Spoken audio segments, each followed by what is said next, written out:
आता आपण घातांकाची उदाहरणं सोडवणार आहोत आणि जिथे ऋण घातांक आहे अशी उदाहरणं सोडवणार आहोत.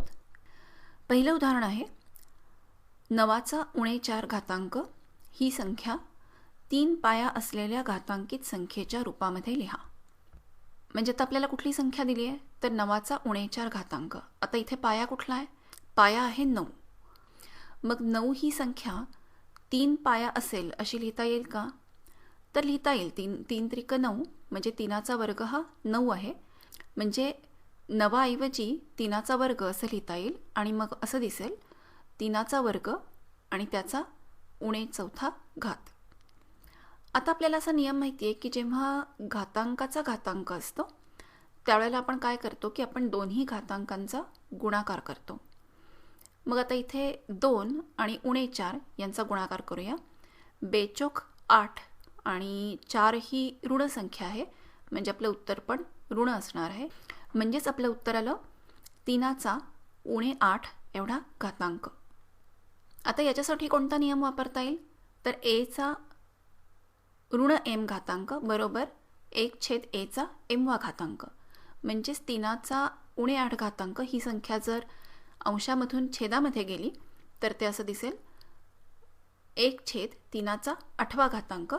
म्हणजेच घातांकित संख्या जेव्हा अंशातून छेदामध्ये नेली त्यावेळेला त्या घातांकाचं चिन्ह बदललं आहे आणि आपलं उत्तर आलेलं आहे 1/3चा 8वा घातांक. पुढचं उदाहरण बघूया. पुढचं उदाहरण आहे उदाहरण सोडवून उत्तर घातांकित संख्येमध्ये लिहा. 1/16 गुणिले 5चा उणे 4 घातांक. आता या उदाहरणाकडे नीट पाहिलं तर आपल्याला दिसतं की दुसरी जी संख्या आहे म्हणजे 5चा उणे 4 घातांक ही घातांकित संख्या आहे. पण पहिली जी संख्या आहे 1/16 ही काही घातांकित संख्या नाही आहे. मग पहिली संख्यासुद्धा घातांकाच्या रूपामध्ये लिहिता येईल का? तर लिहिता येईल. 16 म्हणजे काय? 16 म्हणजे एकतर 4चा वर्ग असं लिहिता येईल किंवा 16 म्हणजे 2चा 4था घात. 2 दुणे 4 दुणे 8 दुणे 16 असं पण लिहिता येईल. मग या दोन्हीतलं काय घ्यायचं? 4चा वर्ग घ्यायचा का 2चा 4था घात घ्यायचा? आपण दुसऱ्या संख्येकडे पाहिलं तर आपल्याला असं दिसेल की तिथे 4था घात आहे.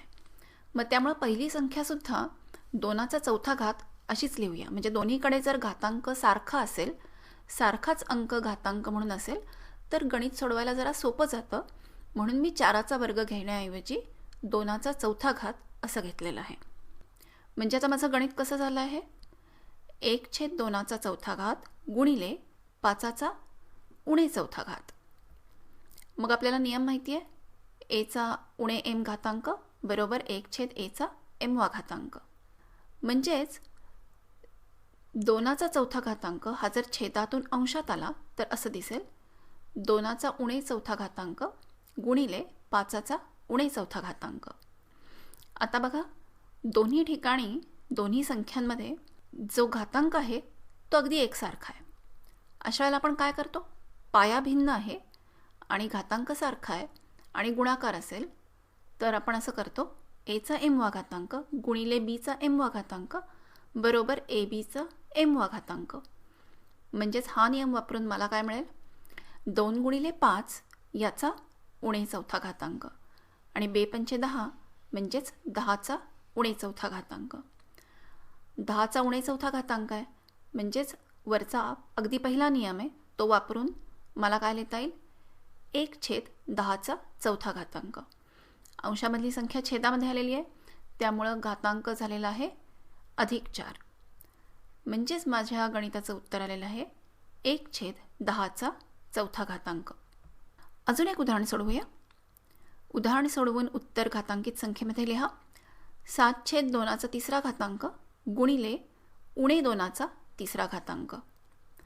आता गणिताकडे जर पाहिलं तर आपल्याला असं दिसेल की पहिल्या पदामध्ये पण 3रा घातांक आहे आणि दुसऱ्या पदामध्ये पण 3रा घातांक आहे आणि दुसऱ्या पदामधला जो पाया आहे तो आहे उणे 2 आणि पहिल्या पदामध्ये छेदामध्ये आलेला आहे 2. मग आपण आता याचा उपयोग करूया आणि पहिलं पद आपण असं लिहूया 7/2चा 3रा घातांक म्हणजेच 7चा 3रा घातांक भागिले 2चा 3रा घातांक आणि दुसरं जे पद आहे ते मी लिहिलं उणे 1 गुणिले 2 या अख्ख्याचा तिसरा घातांक. म्हणजे उणे 2 मी कशा स्वरूपात लिहिला, तर उणे 1 गुणिले 2. 2ला उणे 1ने गुणलं की उत्तर उणे 2 येतं. आता मी हे अशा स्वरूपामध्ये का लिहिलं, कारण की पहिल्या पदामध्ये मला 2चा घन येतो आहे, दुसऱ्या पदामध्ये पण काहीतरी करून 2चा जर घन मिळाला तर दोन्हीकडे 2चा घन असल्यावर उदाहरण सोडवणं सोपं जाईल, म्हणून मी हे अशा स्वरूपामध्ये लिहिलं. आता आपल्याला माहिती आहे की AB m वा घात म्हणजे A m वा घात गुणिले B m वा घात. हा नियम आपण कुठे वापरणार आहोत, हा नियम आपण दुसऱ्या पदासाठी वापरणार आहोत. त्यामुळे आपल्याला असं दिसेल 7चा घन भागिले 2चा घन गुणिले उणे 1चा घन गुणिले 2चा घन. जे दुसरं पद होतं त्याच्यासाठी मी बाजूचा नियम वापरलेला आहे. आता काय झालं आहे की आता अंशामध्ये पण 2चा घन आहे आणि छेदामध्ये पण 2चा घन आहे. मग 2च्या घनाला 2च्या घनाने भाग गेला आणि गणित आता सोपं झालेलं आहे.